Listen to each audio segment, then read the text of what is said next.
98,88% de taux d'échec en première année de sciences et technologies de l'Université Ouaga 1, professeur Joseph Izerbo. Des résultats rarement, voire jamais enregistrés à des examens de fin d'année. Sur les causes de cet échec académique, étudiants et encadreurs se rejettent la balle. Échec à l'Université Ouaga 1, à qui la faute? C'est le grand format de ce 19h30. Mettre fin au braconnage pour sauver la faune burkinabé. Les espèces animales sont en danger de mort. Les concessionnaires de chasse sont allés plaider leur cause auprès du Premier ministre. Le second tour de la présidentielle malienne, de plus en plus incertain, 18 candidats sur 24, exige le recomptage des voix et la publication des centres où le vote n'a pas eu lieu. Ils ont organisé un meeting géant hier à Bamako. Bonsoir à toutes et à tous. Tout d'abord, cette initiative du ministère en charge de la justice qui vise à accroître la protection des droits des populations. Une session de formation à l'endroit des acteurs des tribunaux départementaux et d'arrondissement. La session lancée hier à Bobo-Dioulasso, à Dédougou et à Koudougou se tient jusqu'au 10 août prochain. Madina Sienou était dans la cité du Cavalier Rouge pour le compte de BF1. Une salle totalement occupée, les membres des tribunaux départementaux et d'arrondissement ont répondu à l'appel du ministère en charge de la justice. Un appel en guise de formation à l'intention de ces acteurs du monde de la justice. 4 jours durant, ils vont renforcer leurs connaissances sur l'organisation judiciaire et les statistiques, notamment le remplissage des registres. Concrètement, il y aura une phase théorique dans la formation et une phase pratique pour les confronter à des cas pratiques qu'ils rencontrent régulièrement et pour lesquels souvent ils ont des difficultés à trouver donc des solutions justes, aussi bien en termes juridiques qu'en termes donc de solutions judiciaires pour les justiciables. Au total, 80 membres des tribunaux départementaux et d'arrondissement prennent part à cette session de formation, entrant dans le cadre du projet de modernisation de l'administration publique. Un projet qui vise à renforcer les capacités institutionnelles et organisationnelles de 3 départements ministériels, dont celui de la justice. Bon, le but de cette formation, c'est de renforcer les capacités des membres des tribunaux d'arrondissement et des départementaux. Il faut dire que ces membres, en fait, ce sont des juges, même si ce ne sont pas des juges professionnels, mais ce sont des juges. Les tribunaux départementaux et d'arrondissement sont des juridictions. De par la loi portant organisation judiciaire au Burkina, les tribunaux départementaux et d'arrondissement font partie des juridictions de premier degré dans notre pays. Et maintenant, pourquoi les former? Vous savez que ces tribunaux-là sont animés par des juges qui ne sont pas des juges professionnels.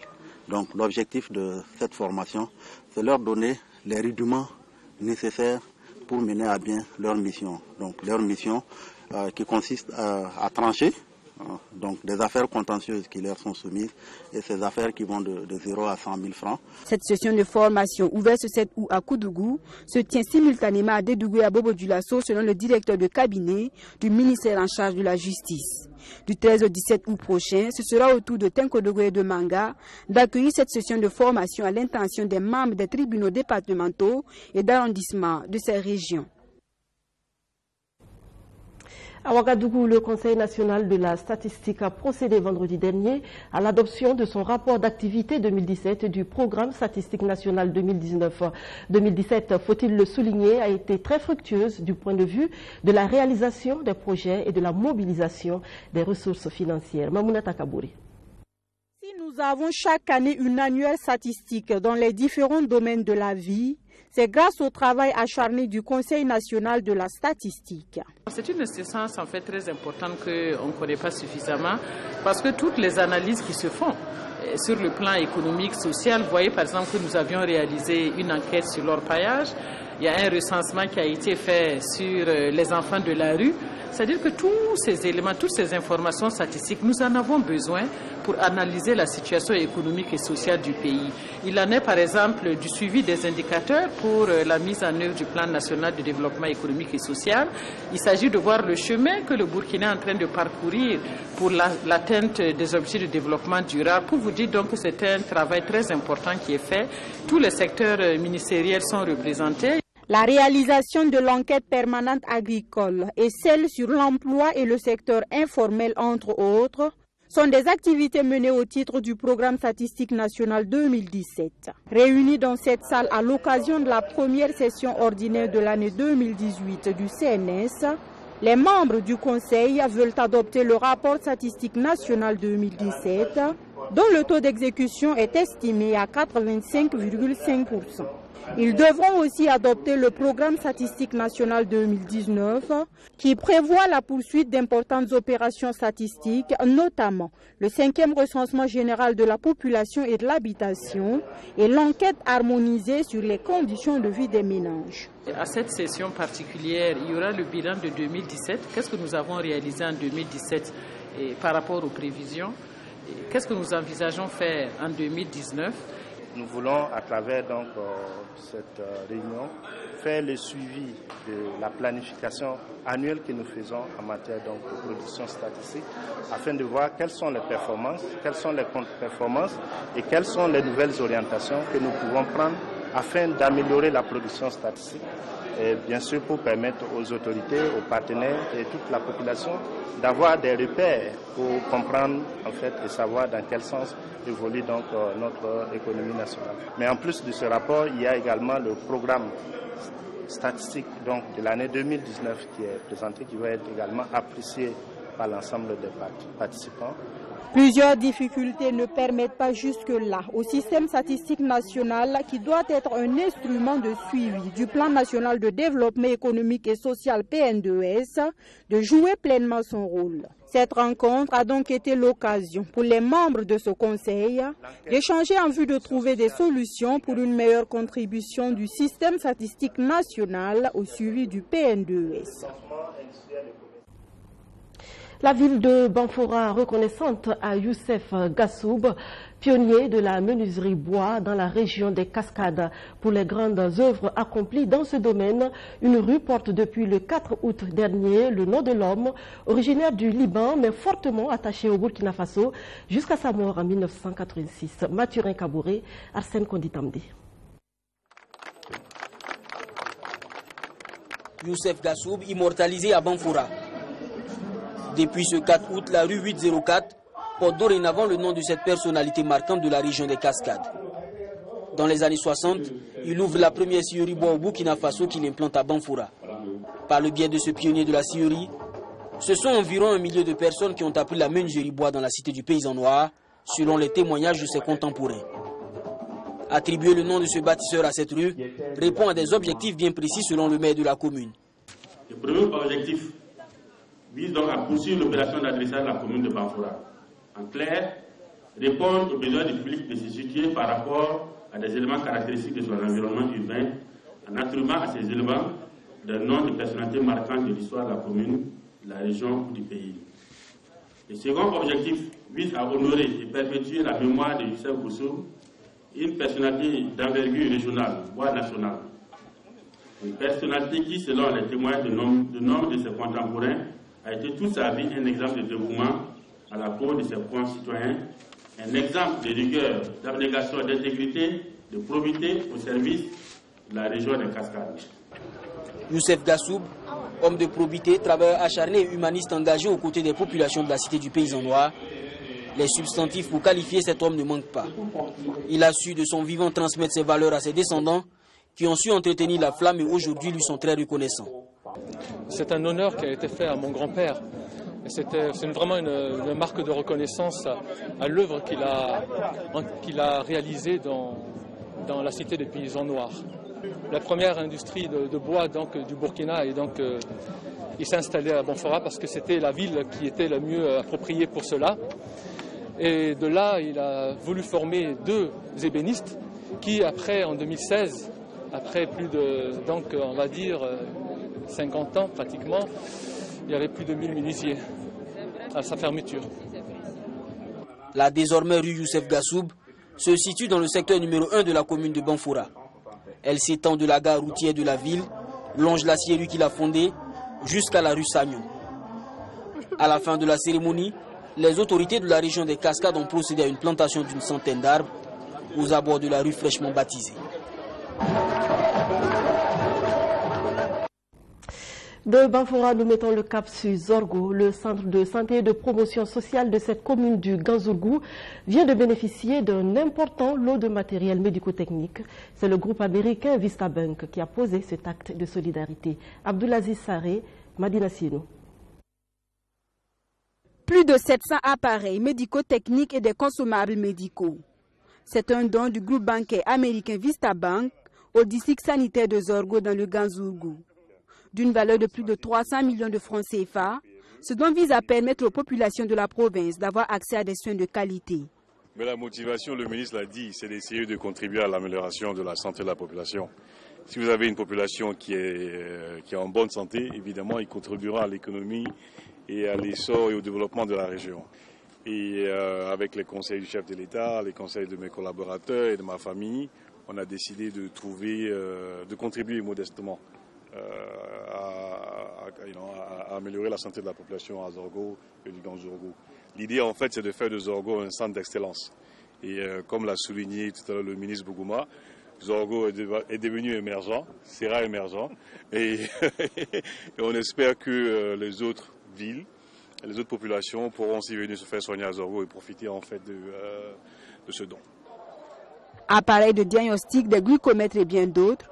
Pour le ministre de la Santé Nicolas Médard, ce don a une particularité. La particularité de ce don tient en 2 points. Premier point, il y a l'évaluation des besoins qui a été faite entre le donateur et les techniciens de la santé ici à Zorgo. Ils ont identifié exactement ce qui manquait et qui a été exprimé comme besoin par les responsables de la santé de Zorgo. Ensuite, la particularité, c'est le niveau du don. Vous avez vu que ça vaut à peu près $1,5 million, soit environ 300 millions de francs CFA. C'est rare qu'un seul donateur parvienne à réaliser un don d'un tel niveau, qui n'est pas seulement un seul équipement, mais qui répond à l'ensemble des besoins exprimés par un centre médical. Et donc aujourd'hui, tous les services seront rendus fonctionnels grâce à ce don, et c'est la qualité des soins qui va s'améliorer à Zorgo. Le matériel est là, il reste le défi de la bonne gestion. Le médecin-chef du district prend l'engagement.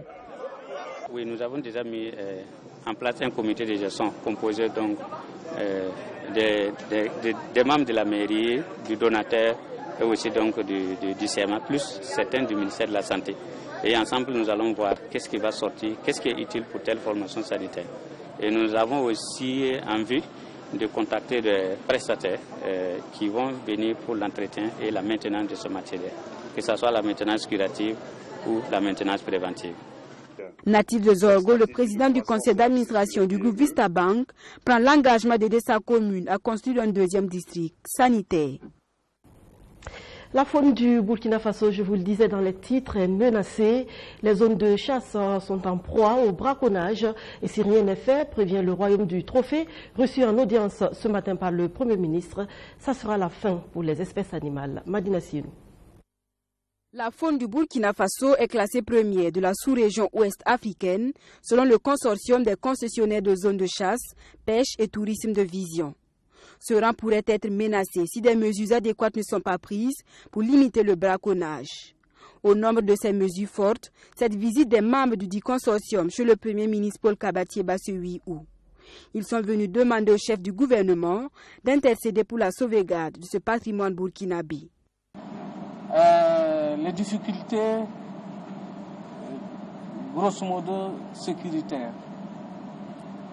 On ne peut pas aller plus que ça. Nous voulons la quiétude dans nos zones, surtout à l'est, et également la quiétude des animaux. Parce que vous savez que quand il n'y a pas de sécurité, rien ne bouge en ce qui nous concerne. Le cas précis de l'est, vous, journalistes, vous connaissez la situation. Nous n'allons pas nous étendre là-dessus. Et c'est dans ce cadre-là que nous sommes venus débattre. Après environ 2 heures de discussion avec le Premier ministre, Franck-Alain Kaboré et sa délégation disent être confiants quant à la prise en compte de leurs préoccupations. Faisons en sorte que nous ne perdons pas cette richesse-là pour des générations futures. Parce que vous et nous, bientôt, peut-être une 50aine d'années, nous ne serons pas là. Permettons aux autres aussi qu'on n'aille pas en France amener un Koba ou bien un Bibal pour montrer à nos arrière-petits frères. c'est dans ce cadre-là que nous avons essayé de discuter. Mais en tout cas, des délais ont été pris par son Excellence.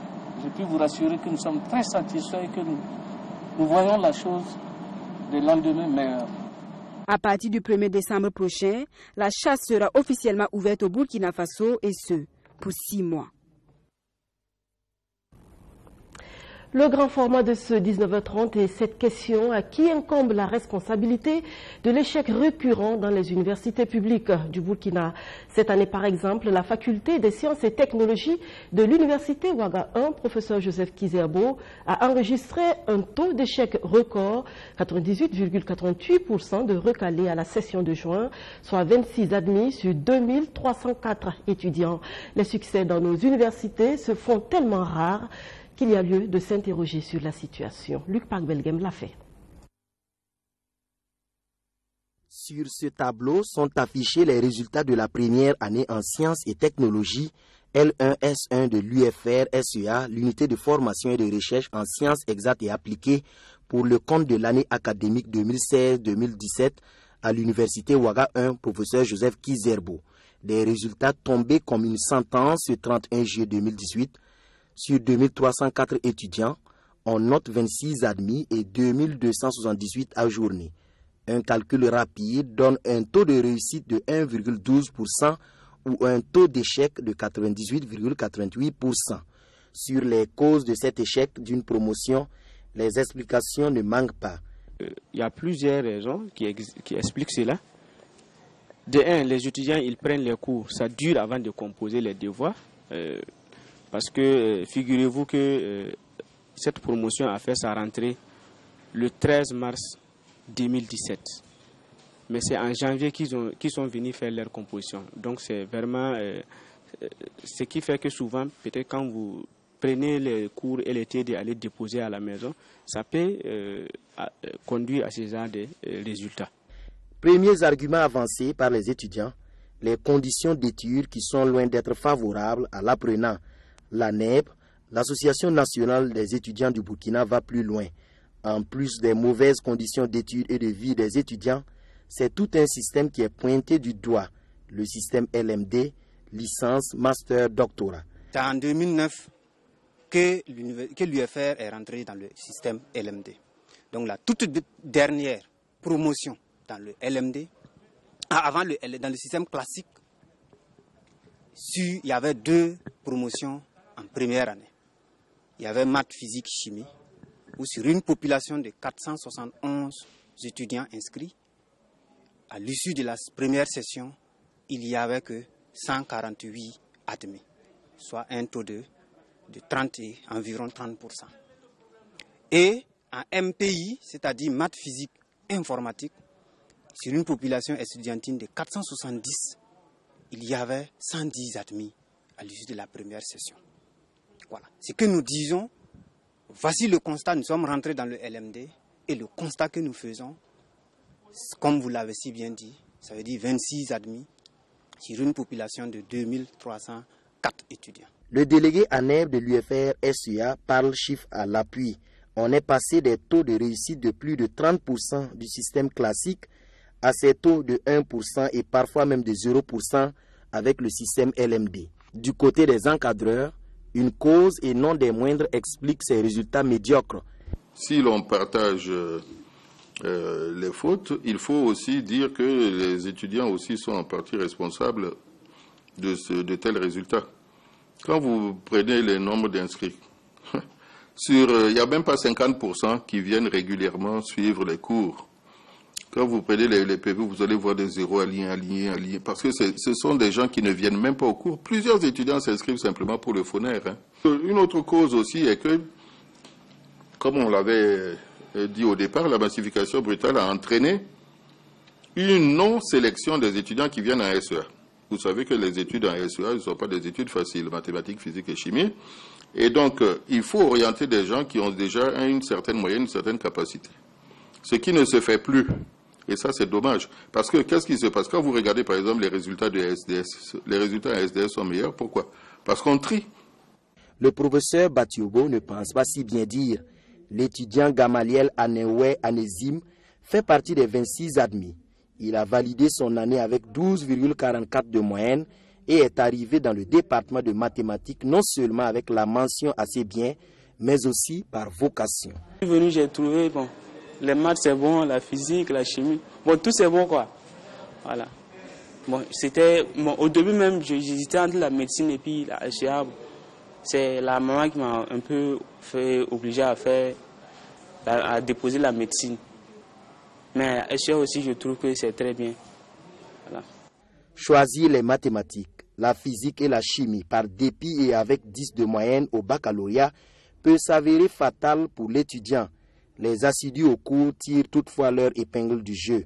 Le major de cette promotion qui fait tant parler d'elle passe avec 17,48 de moyenne, dont 20 en mathématiques. Il est suivi par 14 de moyenne, 13, 12 et jusqu'à 10 de moyenne. On peut donc réussir en sciences exactes et appliquées pour peu qu'on se mette au travail. Le mois d'août, ce sont les vacances à l'université. Mais ces étudiants sont en plein exercice. Les mathématiques, c'est aussi ça. S'exercer, toujours s'exercer. C'est à ce prix qu'on peut garder la main. Les causes des échecs universitaires sont citées par l'ensemble des acteurs. Si elles sont connues, c'est déjà un début de solution. Les universités des industries culturelles et créatives se tiennent à Bobo-Dioulasso Universitique 2018. C'est 5 jours de formation des acteurs culturels du privé et du public. Fatoumata Traoré et Arsène Konditombe nous font le point sur l'ouverture des travaux intervenus hier mardi. Ce 7 août à la Maison de la Culture de Bobo-Dioulasso, l'on procède à l'ouverture des universitiques, les universités des industries culturelles et créatives. Les objectifs de cette session de formation à l'endroit des acteurs culturels privés et publics sont nombreux. Ce sont entre autres appuyer la structuration d'une économie de la culture et appuyer le développement des métiers de la culture en encourageant la qualité des productions culturelles par un renforcement des capacités des différentes filières du secteur. Vous savez qu'il y a plusieurs niches dans le secteur culturel, mais pour aller donc à la conquête de ces niches-là, il faut être assez outillé, il faut être assez formé, notamment sur les techniques d'élaboration du plan d'affaires qui comporte aussi la cartographie des risques, les opportunités à saisir, ce qui permettra donc à nos entrepreneurs de pouvoir jouer leur rôle de façon plus harmonieuse pour l'épanouissement de tous les produits culturels, dans l'objectif de donner toutes les clés d'une meilleure navigation aux acteurs culturels afin que ces derniers-là puissent remplir leur mission de positionnement de la culture du Burkina Faso à l'échelle sous-régionale et à l'échelle internationale.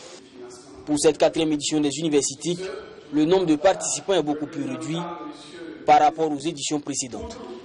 Selon le directeur de la promotion des industries culturelles et créatives, cela répond à une volonté d'améliorer la qualité de la formation. Voilà, nous avons estimé qu'il fallait mieux de faire avec un nombre quand même peut-être réduit, mais en fait que la formation qui va être quand même dispensée puisse leur permettre effectivement aussi de pouvoir relayer effectivement leurs connaissances qu'ils vont apprendre au sortir de ces universités auprès d'autres entrepreneurs qui n'ont pas eu l'opportunité de participer à cette formation. Donc, je pense que pour la question effectivement de l'effectif, ça importe peu. C'est plutôt la qualité de ce qui va être dispensé qui est le plus important. C'est ce que nous avons en tout cas beaucoup plus mis l'accent sur la qualité. Durant 5 jours, en plus de la formation en entrepreneuriat culturel et la recherche du financement, les stylistes et créateurs de mode vont particulièrement bénéficier de quelques notions en technique marketing et de vente en ligne des produits culturels. Entre doutes et accusations, les résultats définitifs de la présidentielle du 29 juillet dernier sont attendus au Mali. Le second tour annoncé pour dimanche prochain est de plus en plus incertain. Des candidats, 18 au total, dont le principal challenger du président sortant, Ibrahim Boubacar Keïta, menace d'appeler leurs partisans à la désobéissance civile. Ils exigent le départ du ministre de l'administration territoriale et le recomptage des voix. Ibrahim Soulo, Mamnata Kabouré. Ils étaient tous là. Ces 18 candidats sur les 24 au total à prendre part à l'élection présidentielle malienne. Dans une salle, la Bazoumana Sissoko du Palais de la Culture Amadou Ampateba surchauffée, ils ont tenu le meeting de protestation. Le verbe n'a pas évolué, mieux, il demeure ferme. Il faut le recomptage des voix et leur mise en ligne. Que la vérité sortie des urnes éclate. Et il y a un moyen extrêmement simple d'y arriver. C'est simplement d'afficher sur Internet ou de façon physique les résultats bureau de vote par bureau de vote. C'est une demande qui ne devait même pas être formulée. Elle va de soi. Nous avons également demandé que ces résultats, après affichage, soient recomptés parce que nous sommes convaincus qu'au-delà de l'achat du vote, il y a eu un bourrage extraordinaire des urnes. Nous pouvons mettre un terme à tous ces débats en acceptant ce que les candidats demandent, mais au-delà, ce que l'Union européenne, les observateurs souhaitent, la vérité des urnes à travers l'affichage des résultats bureau de vote par bureau de vote. Une demande à minima que quelqu'un de bonne foi ne peut et ne doit pas refuser. Non à la dictature de la fraude. Ibeka et Ag Erlaf, le ministre chargé de l'élection, a respecté le vote des Maliens ou encore non au hold-up électoral. Voici les messages clés véhiculés ce 7 août à Bamako. Ces candidats contestataires vont plus loin.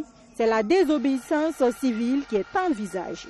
Nous pensons que, puisque le régime est resté sourd, il n'a pas respecté la loi.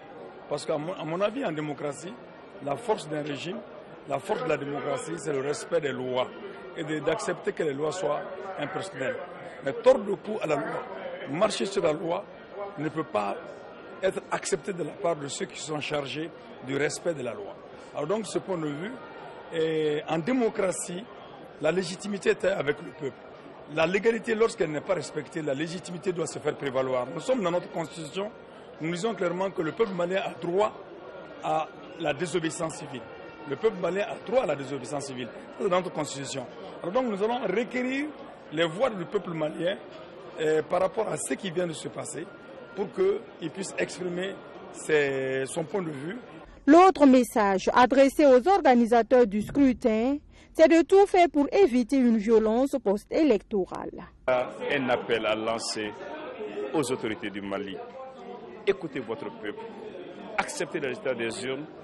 En ce moment, nous sortirons et nous éviterons la crise électorale, nous sortirons de la crise sécuritaire et de la crise politique. C'est un minimum attendu et qui me semble. Un meeting qui a duré près de 6 heures. C'est ce mercredi que les résultats définitifs de cette élection devraient être proclamés par le Conseil constitutionnel. On vient de l'apprendre, la Cour constitutionnelle a validé ce soir les résultats du premier tour du scrutin présidentiel au Mali. 5 jours après la proclamation des résultats provisoires par le ministère de l'administration territoriale, les 9 sages de la Cour constitutionnelle ont donc rendu leur verdict. Ils confirment les scores des principaux candidats avec quelques rectifications près des voix. Ainsi, Ibrahim Boubacar Keïta récolte 41,70% et Soumaïla Cissé, lui, suit avec 17,78% des voix. Donc, ce sont le président sortant, Ibrahim Boubacar Keïta, et son principal challenger, Soumaïla Cissé, qui se retrouveront au second tour le 12 août prochain. Nous y reviendrons en détail dans nos prochaines éditions. C'est la fin de cette édition. Merci à tous de votre attention. Albert Einstein a dit, je cite, « L'argent n'est qu'un nombre et les nombres sont infinis.